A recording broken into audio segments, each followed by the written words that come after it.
Hello my dear students, আজ আমি তোমাদের জন্য ক্লাস টুর আমার বইয়ের ভিডিও নিয়ে চলে এসেছি। তোমরা নিশ্চয়ই বইটা দেখে চিনতে পারছো। এই দেখো, দ্বিতীয় শ্রেণীর মানে ক্লাস টুর দ্বিতীয় পর্বের বই। তাহলে চলো আজকে তোমরা বইটার 108 নম্বর পৃষ্ঠা বার করো। দেখো, একটা গল্প রয়েছে উচিত শিক্ষা বলে, একটা হাতির ছবি রয়েছে। এটা মণিপুরি উপকথার গল্প, ঠিক আছে? মণিপুরি উপকথা সেখানে থেকে নেওয়া হয়েছে, ঠিক আছে? উচিত শিক্ষা গল্পের নাম। তাহলে চলো আমরা গল্পটা পড়ে ফেলি। এক বনের ধারে একটা বড় জাম গাছ ছিল। প্রশ্ন আসতে পারে কি গাছ ছিল বনের ধারে? উত্তর হবে জাম গাছ। তাহলে মনে রাখতে হবে সেটা। এই দেখো, আমি দাগ দিয়ে দিচ্ছি যেগুলো প্রশ্ন হতে পারে। সেটি ছিল একটা চড়াই পাখির খুব পছন্দের গাছ। তাহলে কোন পাখির পছন্দের গাছ? চড়াই পাখির পছন্দের গাছ। বেশ নিরিবিলিতে বাস করা যাবে দেখে চড়াই তার ডালে বাসা বেঁধে ডিম পেড়েছিল। যথাসময়ে তার ডিম ফুটে 4টি বাচ্চা বেরোলো। তাহলে কটা বাচ্চা বেরোলো? ডিম ফুটে 4টি বাচ্চা বেরোলো। এখনও তাদের চোখ ফোটেনি। চড়াই খুঁজে পেতে তাদের জন্য পোকাটা ফড়িংটা ধরে এনে খাওয়ায়। দেখতে দেখতে তাদের চোখ ফোটে, খিদে পেলে কিচমিচ করে ওঠে। মায়ের মন খুশিতে ভরে যায়। সে আরও বেশি করে বাচ্চাদের জন্য খাবার খুঁজে আনে। তাহলে বাচ্চাগুলো 4টে বাচ্চা হয়েছে, ডিম ফুটে 4টে বাচ্চা হয়েছে চড়াই পাখির। এই দেখো গাছের ডালে দেখো চড়াই পাখির, এই দেখো বাচ্চাদের ছবি রয়েছে। 4টে বাচ্চা হয়েছে। সেই বাচ্চাগুলো তখনও তো চোখ ফোটেনি, তাই তারা খাবার খুঁজে এনে খেতে পারবে না। তাই চড়াই গিয়ে তাদের জন্য পোকা ফড়িং এগুলো সব ধরে ধরে নিয়ে এসে বাচ্চাদের খাওয়ায়। কিছুদিন পরে এবার বাচ্চাদের চোখ ফুটে যায়, মানে তখন তারা দেখতে পায়। এবার আস্তে আস্তে খিদে পেলে কিচমিচ করে। তখন মায়ের মন, মানে বড় চড়াই পাখি যেটা, মা চড়াই পাখি যেটা, তার মন খুশিতে ভরে যায়। সে আরও বেশি করে বাচ্চাদের জন্য খাবার খুঁজে আনে। এইভাবেই বেশ দিন কাটছিল। হঠাৎ একদিন একটা বিশাল হাতি হেলে দুলে এসে দাঁড়ায় সেই জাম গাছটার গোড়ায়। তাহলে এবার কে এলো? একটা বড় হাতি এলো জাম গাছের গোড়ায়। অনেকক্ষণ ধরে তার পিঠ চুলকোচ্ছিল, কিন্তু তার পছন্দ হচ্ছিল না। খুব পিঠ চুলকোচ্ছিল হাতিটার। জাম গাছটা দেখে সে সেই গাছে গা ঘষতে লাগলো। তাহলে যেখানটা চুলকাচ্ছে সেই জায়গাটা হাতি যদি গাছে ঘষে নেয়, তাহলে কি হবে? সেই জায়গাটায় হাতি আরাম পাবে চুলকে। তাই জন্য জাম গাছের গায়ে গা ঘষতে লাগলো। বেশ আরামও হলো, তাই জোরে জোরে পিঠ ঘষতে লাগলো গাছে। তাহলে হাতি জোরে জোরে গাছে পিঠ ঘষছে। চড়াইয়ের বাচ্চারা ভীষণ ভয়ে চমকে চমকে উঠতে লাগলো। কেন? ওই গাছেই তো চড়াই পাখির বাচ্চারা রয়েছে বাসার মধ্যে। গাছ পুরো নড়ছে। অত বড় হাতি যদি গাছের ডালে, গাছের গোড়ায় ঘষা দেয় বডিটা, তাহলে গাছ নড়বে। বাচ্চারা ভীষণ ভয় পেয়ে চমকে উঠতে লাগলো। চড়াই প্রথমে কিছু বুঝতে পারেনি। পরে দেখলো একটা বিশাল হাতি তার স্বাদে জাম গাছে পিঠ ঘষছে, আর গাছটাও খুব দুলছে। বিপদ বুঝে সে চিৎকার করে উঠল, আরে কি করছো? থামো থামো, গাছের ওপরে যে আমার বাসা রয়েছে। তাহলে গাছটা যদি ভেঙে যায় বা নড়ানড়িতে তার বাসাটা তো পড়ে যাবে, আর পড়ে গেলে তার বাচ্চাগুলো তো মরে যাবে। তার জন্য চড়াই চিৎকার করে উঠল। হাতি বলল, তা আমি কি করব? শিগগিরই থামো, না হলে যে আমার বাসা ভেঙে যাবে, আমার বাচ্চারা বড্ড ভয় পাচ্ছে। চড়াই কিন্তু হাতির কাছে মিনতি করলো যে তুমি থেমে যাও, না হলে কিন্তু আমার বাচ্চারা ভয় পাচ্ছে, আমাদের বাসা ভেঙে যাবে।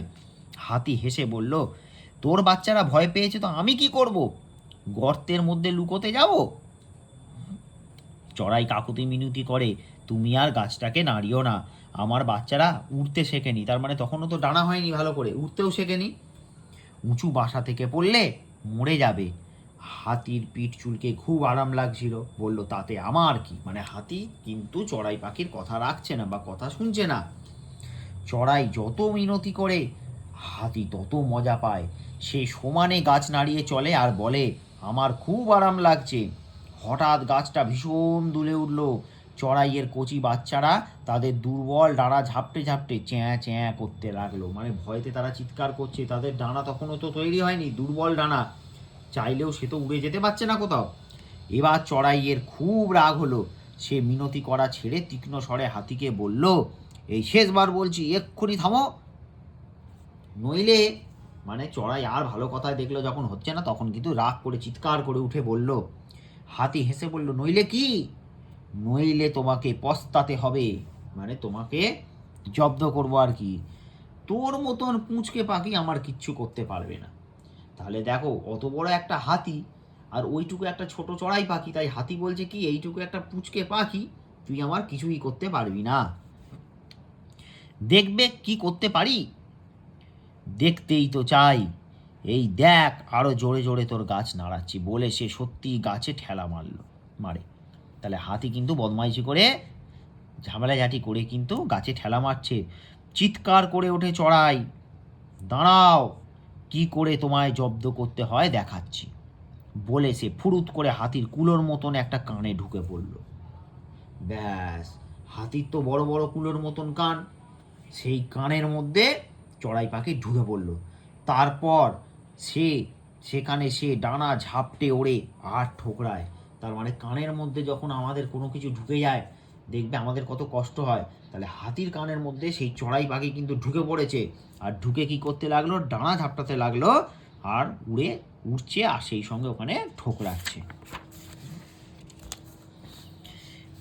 যন্ত্রণায় হাতি চিৎকার করে ওঠে, মাটিতে শুয়ে পড়ে মাথা ঘষে ঘষে চড়াইকে মারতে চেষ্টা করে, কিন্তু তা পারবে কেন?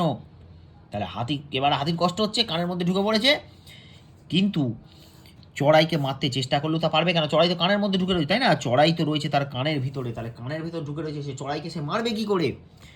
কাতরাতে কাতরাতে হাতি বলে, বড্ড লাগছে আমার, তুমি শিগগিরই বেরিয়ে এসো আমার কান থেকে, লক্ষ্মী বোনটি আমার। ব্যাস, এইবার হাতির কিন্তু কথা চেঞ্জ হয়ে গেল। এতক্ষণ বলছিল তুই ছোট্ট পাখি, আমার কিচ্ছু করতে পারবি না, আর যখন হাতি দেখলো যে সে তার কানে ঢুকে গেছে, হাতির আর কিছু করার ক্ষমতা নেই, তখন হাতি এবার মিনতি করছে যে তুমি শিগগিরই কান থেকে বেরিয়ে এসো, আমার বড্ড লাগছে। কানের ভিতর থেকে চড়াই বলে, তাতে আমার কি, এখানে উঠতে আমার খুব ভালো লাগছে। সেই হাতি যে কথা বলেছিল না যে গাছের ডালে পিঠ ঘষতে আমার খুব আরাম লাগছে, আমার খুব ভালো লাগছে, এখন ঠিক ইচ্ছা করে উল্টো কথাটাই পাখি বলছে যে তোমার এই কানের মধ্যে উঠতে আমার খুব ভালো লাগছে। না না বোনটি, তুমি আমাকে বাঁচাও, আমি আর কখনো গাছ নাড়াবো না, আমার অন্যায় হয়ে গেছে, এইবারটাই তুমি আমায় মাফ করে দাও। তাহলে হাতি এইবার ক্ষমা চাইলো যে এবার তুমি আমাকে মাফ করে দাও, আমার অন্যায় হয়ে গেছে, আমি আর গাছ নাড়াবো না। চড়াই বলল, ঠিক বলছো? হাতি বলল ঠিক। হাতি বলে ঠিক।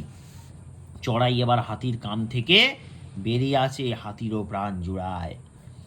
গাছের ডালে নিজে বাচ্চাদের কাছে গিয়ে চড়াই বলে, গায়ে জোর আছে বলে গর্ব করা ভালো নয়, মনে রেখো ছোট প্রাণীরও কিছু ক্ষমতা থাকতে পারে। তাহলে হাতির গায়ের জোর অনেক বেশি পাখির থেকে, কিন্তু দেখো পাখির কাছে কিন্তু হাতি জব্দ হয়ে গেল। হাতির ভালোই উচিত শিক্ষা হয়েছিল, তাই চিরকাল মনে রাখবো বলে হাতি সেখান থেকে দ্রুত চলে যায়। দ্রুত মানে তাড়াতাড়ি হাতি সেখান থেকে চলে যায়। এই দেখো সেই হাতি, দেখো কানের মধ্যে যখন ঢুকে গেছে, হাতি তখন যন্ত্রণায় ছটফট করছে, সেই একটা ছবি এখানে দিয়েছে। তাহলে এই ছিল আজকের পড়া উচিত শিক্ষা। আশা করি গল্পটা তোমরা খুব মজা পেয়েছো শুনে, আর এইটা কিন্তু ভালো করে পড়ে নেবে। আজকের ভিডিও এই পর্যন্তই, তোমাদের সঙ্গে দেখা হবে আবার পরবর্তী ভিডিও নিয়ে।